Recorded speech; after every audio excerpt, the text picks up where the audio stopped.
Universiteit Utrecht. Om te kijken, ten eerste om te kijken of oudere mensen, immigranten en Nederlanders in het bijzonder, als ze weer terugvallen op hun eerste taal, als ze ouder worden. En daarom kijken we eigenlijk naar 3 groepen Nederlanders. We kijken naar de oudste categorie, zullen we zeggen, 75-plussers. Maar ook 60-65, dus die zijn al wat ouder, maar nog niet verder, of tenminste niet zo oud als 75-plussers.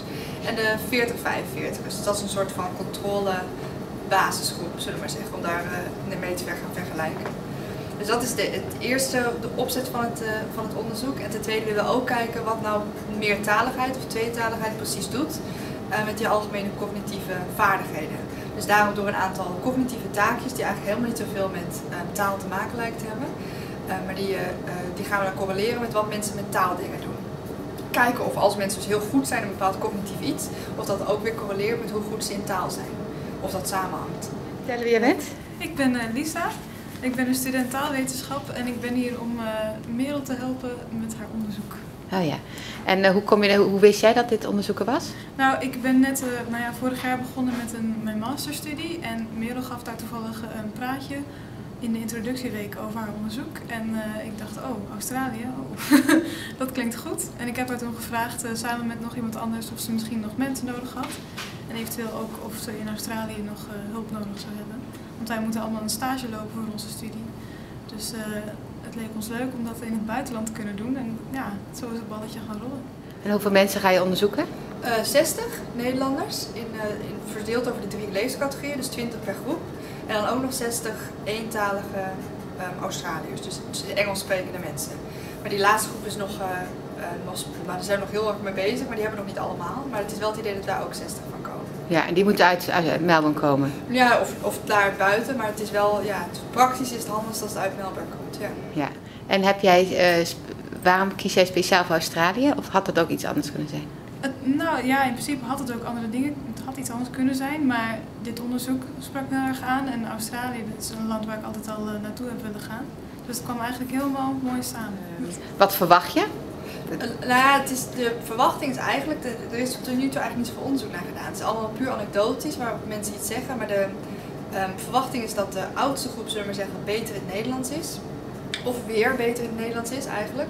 Dat de 60-65 groep, omdat ze al zo'n tijd weg zijn, eigenlijk beter in het Engels zijn dan in het Nederlands. En de verwachting is dat de jongste groep, omdat ze relatief kort geleden weg zijn gegaan, nog steeds het Nederlands als dominante taal heeft. Dus het Nederlands nog steeds het beste is. Maar dat Engels ook al heel erg goed is. Dus je verwacht een beetje een 3-stap patroon, zullen we maar zeggen. En waarom wilde je altijd al hier naartoe? Ik ken mensen die hierheen zijn geweest en de mooiste verhalen hebben en mooie dingen hebben gezien en het lekkere weer en echt ver weg. Dat leek me ook wel een keer spannend. Hiervoor was ik steeds in Europa, dus ja, allerlei dingen samen. Het accent spreekt me ook heel erg aan. Ik vind het accent heel leuk hier. Ik heb gehoord dat je, als je dement bent, dat je Engels verliest. Oh, is dat zo? Of ja, is dat... er is wel veel onderzoek naar gedaan en dat lijkt ook wel zo te zijn. Dat inderdaad als je dement wordt of als je sowieso ook al een hoofdtrauma, hoeft niet per se met dementie te maken heeft, te hebben, dat lijkt weer terug te vallen op het Nederlands. Dus je Engels langzaam aan het verliezen bent. Maar wij kijken echt naar gezond wordende oudere mensen. Dus een van de vragen die we ook van tevoren hebben gesteld om mensen te selecteren of niet, is: lijdt u aan een vorm van dementie of heeft u wel eens een hoofdtrauma opgelopen in het verleden of gebruikt u bepaalde medicijnen, wat het ook weer zou kunnen beïnvloeden. En als dat zo was, dan worden die mensen niet geselecteerd. Dus dan moesten we ze helaas afwijzen. En anders, dus het is echt gezond wordende ouderen, om te kijken of dat daar ook gebeurt bij die groep. Ja. Ga je hierna nog reizen of ga je gelijk weer naar huis? Nou, ik heb 1 weekje eraan vast om nog iets te gaan doen. En tussendoor in de weekenden proberen we wat tripjes te maken in de buurt. Ja. Nou, en wat valt jij op hier? Wat vind jij anders? Mensen staan heel netjes in de rij bij de bus. Dat is ons allebei opgevallen. En verder, mensen zijn wat meer laid back misschien. En, maar echt opvallend, ja, de natuur is anders, hè? Maar verder is het eigenlijk gewoon echt een westers land, zoals ik wel gewend ben. Dus het is niet heel anders misschien. Er is onderzoek gedaan in de jaren 70, 80, 90 hier in Melbourne door een Nederlander, Kees de Bot. Die zit op dit moment aan de Rijksuniversiteit van Groningen en door iemand die een tijd lang geleden hier zat, Michael Klein, maar die is helaas overleden. Maar die hebben samen heel veel onderzoek naar gedaan naar Nederlanders en Duitsers hier. En ze hebben longitudinaal gekeken, dus door de tijd heen, dezelfde mensen steeds om de 10 jaar getest. En het idee was dat ze steeds slechter zouden worden in het Nederlands en Duits, omdat ze steeds langer hier waren op dat moment. Maar ze vonden juist dat het laatste moment dat ze testten, dat was vrij recent, 1990, werden ze juist beter, de mensen. En ze snapten niet zo goed in eerste instantie waar dat zou kunnen liggen, maar ze werden nu ouder. Wel gezond, maar ze werden nu ouder. Ze leken weer terug te vallen op hun eerste taal. Dus er zijn wel redenen om aan te nemen dat dat zo is. Maar er is nog nooit echt structureel onderzoek naar gedaan. Dus daar zijn we nu mee bezig. Oké, heel leuk. En ik zag ook dat je allemaal verhalen van de mensen zelf ook vraagt. Waarom is dat? Ja, het is in het begin bijvoorbeeld een vragenlijst. Ja, dat als een interview nemen we op. Het is eigenlijk 2 dingen bedoeld. Ten eerste is het gewoon dingen omdat we graag willen weten hoe dat nou samenhangt. De redenen van weggaan of ze zich hier heel erg op hun gemak voelen of niet. Dat heeft allemaal te maken met hoe snel je de Engelse taal eigen hebt gemaakt of hoe makkelijk je Nederlands los hebt gelaten. Maar tegelijkertijd nemen we het op en dat gaan we dan analyseren op taalniveau. Dus we gaan kijken of mensen bijvoorbeeld een accent hebben als ze Nederlands spreken of als ze Engels spreken. Want een gedeelte van de vragen spellen we ook expres in het Engels. En er zit ook heel gemeen, omdat we die language switch erin hebben, van het Nederlands naar het Engels, gaan we kijken hoe lang het duurt voordat mensen zich weer aan kunnen passen. Omdat ze echt een beetje overvallen worden soms bijna van nou nu gaan we in het Engels doen. Of mensen daar moeite mee hebben of niet. Zou je mensen aanraden om hier naartoe te gaan op vakantie of werken? Ja. Als het kan zou ik het echt de kans aangrijpen. Ja, ik vind het heel mooi. Er is zoveel te zien. En het is jammer dat ik niet de kans krijg alles te zien. Er is gewoon geen tijd voor. Dus ik moet nog een keer terug. Nee, maar ik zou het echt aanraden. Ja. En wat wil je dan doen? Wat ga je dan doen als je terug gaat? Als ik terug ga, mijn studie afmaken ten eerste. En tegen de zomer moet dat klaar zijn. En daarna een baan vinden, dat wordt nog wel lastig. Ja. 2 maanden totaal. We zijn er december, januari aan het testen. December de meeste Nederlanders en in januari zijn het vooral de eentalige Australiërs. Dus we zitten nog even. Oké, dankjewel. Dankjewel. Voor het interview. Dank je. Als je klaar bent, wat ben je dan? Ik ben, wat ben ik? Afgestudeerd, hè? Ik heb dan een Master of Arts diploma. En dan, hoe moet je mezelf dan noemen? Specialist in de taalkunde. Ja. Ja, taalwetenschappen. En dat zijn altijd dit soort onderzoeken doen? Of ja, bijvoorbeeld. Ja, het is echt een onderzoek doen ook. Ja, en dat vind je ook leuk. Dat is wat vind jij het leukste aan je studie?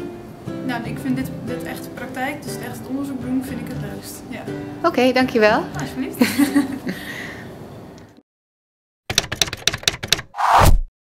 Waiting, directing, power to you. Mother's the safest place we know. Mother's the safest place we know. Thank you very much for coming and cooking something for us today. What are you cooking?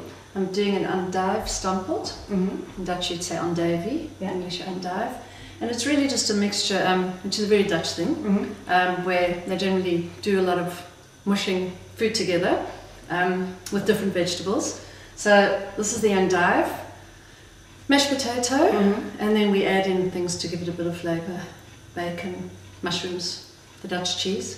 Excellent. And it really gets served together as one big heap on your plate. Lovely. And did you say with any extra meat or anything, or if you have bacon in it, sort of? Bacon gives it the flavour. Sometimes they put the Dutch sausage, which is called the rookworst. Yeah. But you can't get that here. It's just gorgeous to go with it. And sometimes they serve it with meatballs. But generally it's just a plain dish like this. Excellent. I've heard of people even putting boiled egg in it, but I decided not to do that today. Right. What can I do to help? We need to finish the potatoes. So peeling some potatoes. Okay. Just probably the last 2 of the brushed. They call them Dutch potatoes here for some reason. Probably because they mash nicely. Nice creamy flavour. And can you tell us about how you came to live in Australia? I mean, were you born in Holland or were you born... I was born in South Africa. You were born in South Africa. And whereabouts in South Africa? Pretoria, but I spent most of my life in Johannesburg. And we moved to Holland about 10 years ago. But I've been going to Holland a lot during my life because my parents are both Dutch. Oh, okay. So one daughter was born in South Africa, my second daughter was born in Holland. Yeah. We lived there for nearly 4 years, and then we moved to Australia. Okay. And what prompted the move to Australia? Well, for me, for my husband, it was quite difficult for him to work in Holland because of the language barrier.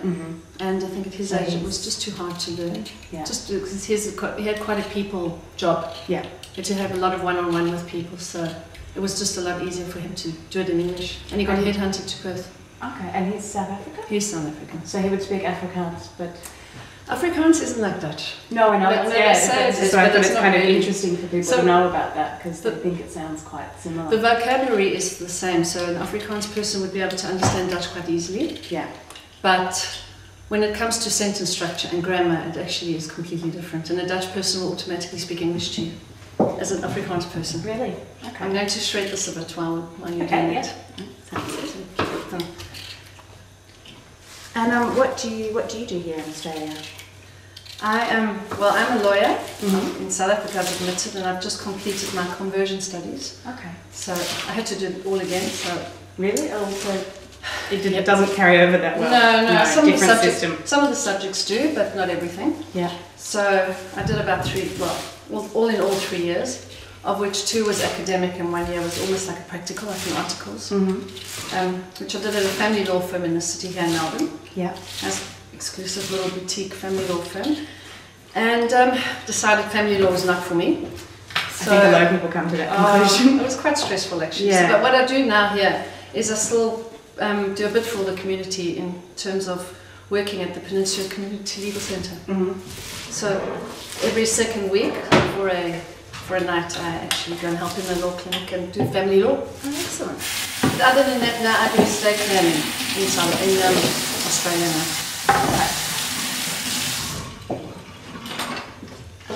So drafting wills, and I work with a company that's actually Perth-based called Willcraft Services, and we have 2 products. Wills for Women is one of them, so that's where my interest in empowering women and educating women to look after their financial affairs, and the other one is just standard wills.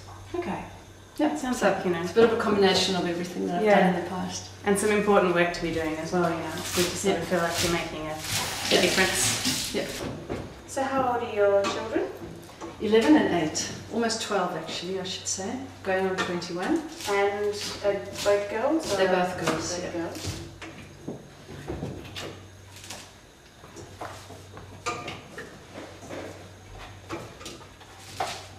And what are their interests? Well, the oldest likes singing, dancing, all the girly stuff. She actually sang with the Australian Youth Choir for 2 years, and now she does private singing lessons.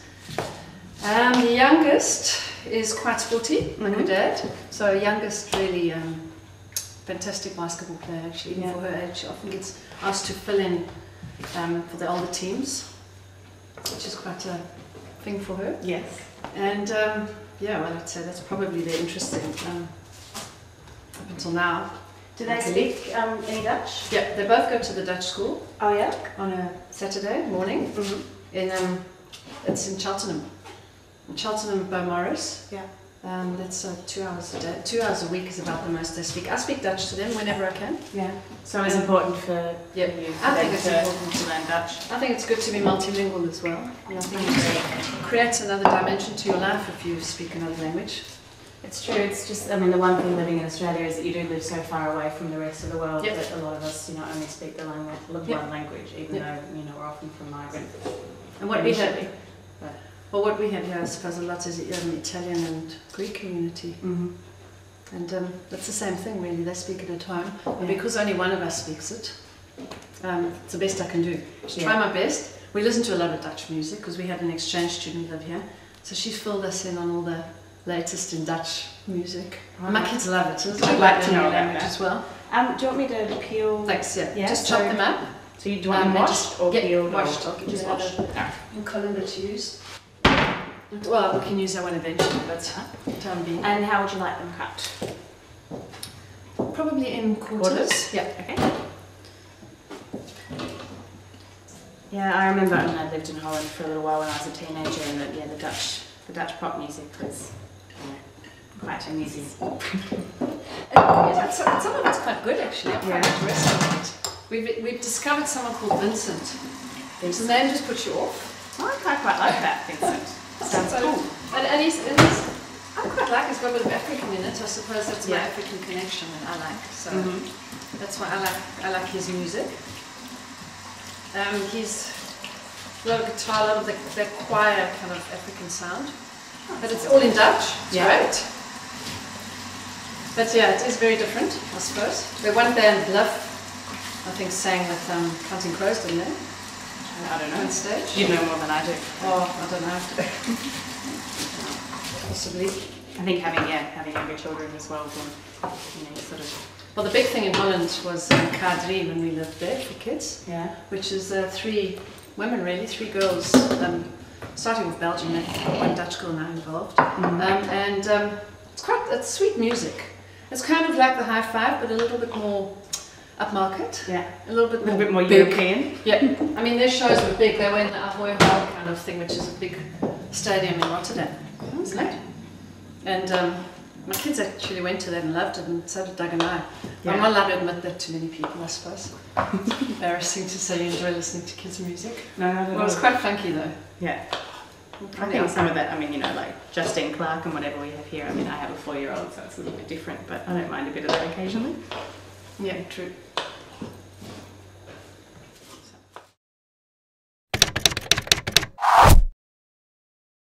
The potatoes are almost ready. Yep. You're going to warm up the milk for the mash? Yep. That's what we're doing. And roughly, measurements roughly what we're putting? Well, apparently for 1.5 kilos of potato, it's about 150 mils of milk, but I find that too little. Yeah. So I quite like a bit of wet potato. Test it as you go along. I'm going to test it as I go along. I've done 150 because that's a recipe I know, but I generally do my own thing anyway half the time. So I'm the same. We'll just see how it goes. Roughly follow the recipe. Rough, so we get the ingredients right at least. And then what we're going to do as well, which we can start doing now, is chop up the cheese. Okay, tiny little blocks of the cumin. Yeah. Cumin-based Dutch cheese. This is very Dutch cheese. Yep. The spiced Gouda. Yep. Well, they say Gouda. Yeah. I'll leave the Dutch up to you.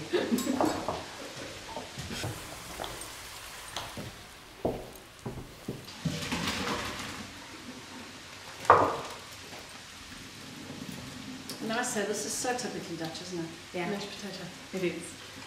So you just want them in sort of very small, yeah, small evenly cubes. sized cubes. Yes. Okay. It doesn't matter because it's just going to melt in a bit. So if it's a bit flaky, it's actually aesthetically an issue. No. The blocks look better though. Okay, I'll do my best.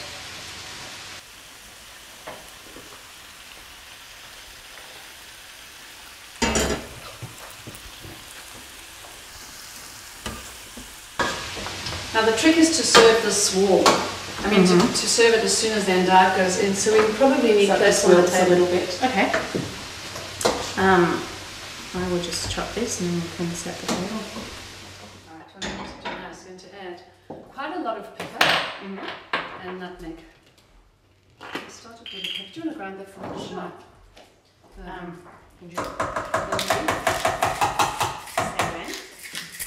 Well, it's a matter of taste. I like a lot of pepper. I don't know if everyone else does. I don't know if you do. I do like a lot of pepper, but you're in charge, so you just tell me when to stop. Yeah, well, mine's to taste. I would probably a little bit more.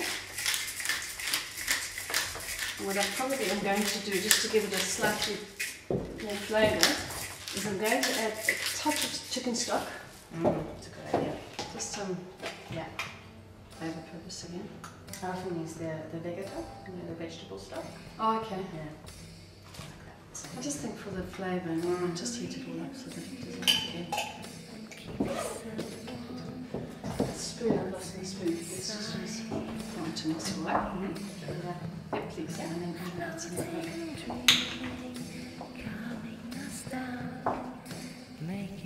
It's also really to taste because nutmeg is quite strong. But it really does make me think of Holland though, that smell, and the mashed potatoes.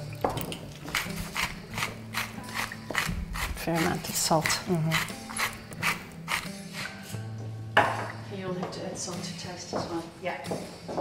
And then you see this is the problem with 150 mils. We'll see. When the endive is in there, you'll be able to tell. I'm going to have to put it back on the stove because it's got to get warm and that endive will obviously be not too.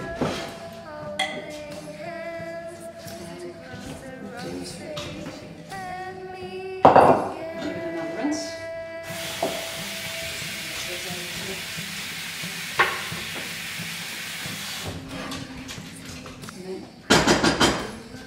If you can just unload it up, make sure it all goes in. You're out doing another.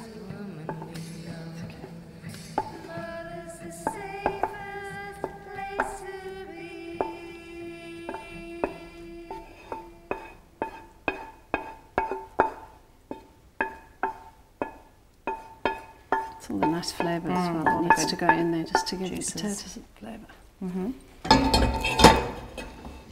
Okay, I'm just heating it up again and we're almost done. Excellent. Let's add a touch more of the nutmeg. Okay. And then it gets a nice colour with the green through it. Yeah.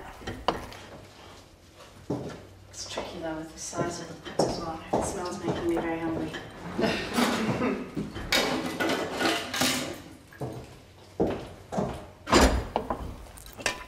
Okay, we'll start. Do a little bit at a time. A little bit at a time just to see it. Okay, keep going. mixing. That's the cumin cheese, you know, the Dutch cheeses have got those little cumin seeds in. Any cumin flavour actually goes in that. Yeah. But I mean, this is the most obvious thing because it's Dutch cheese and it's got cumin in it, but you can put other cheese in it as well. Another variation of this dish, which is quite nice actually, is just grate cheese on top and put it in the oven for a while. So you kind of end up with that oven baked look to your dish. Yeah. Which is a also nice not. melted cheese on top. I mean, it's quite a bizarre thing to throw chunks of cheese into a dish. No, but it looks great. I mean, all the different textures and colours and... Exactly. Yeah. And then I'll just serve it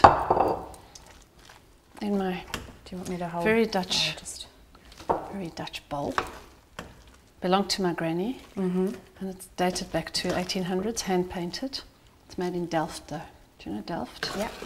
It's a beautiful Delft little Dutch town. It's Delft. beautiful. I know tourists pay a fortune to go there. I should go and sell this. I don't think I can. No, that's I just can't bring myself to do that. Well, there we go. All the different colours and flavours and textures. Well, shall we bring it over to the table? Yep. I'll follow you. That looks amazing and delicious. Help yourself. Thank you very much. I will. Looks like a real Dutch stamppot. It does look like a real Dutch stamppot. Lekker. Thank you very much.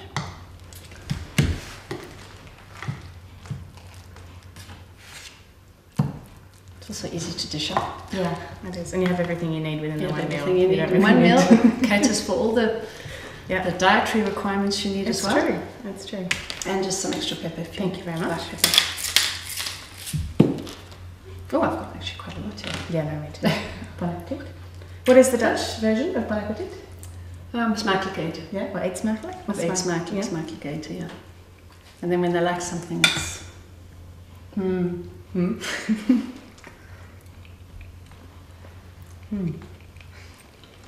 That's really yummy.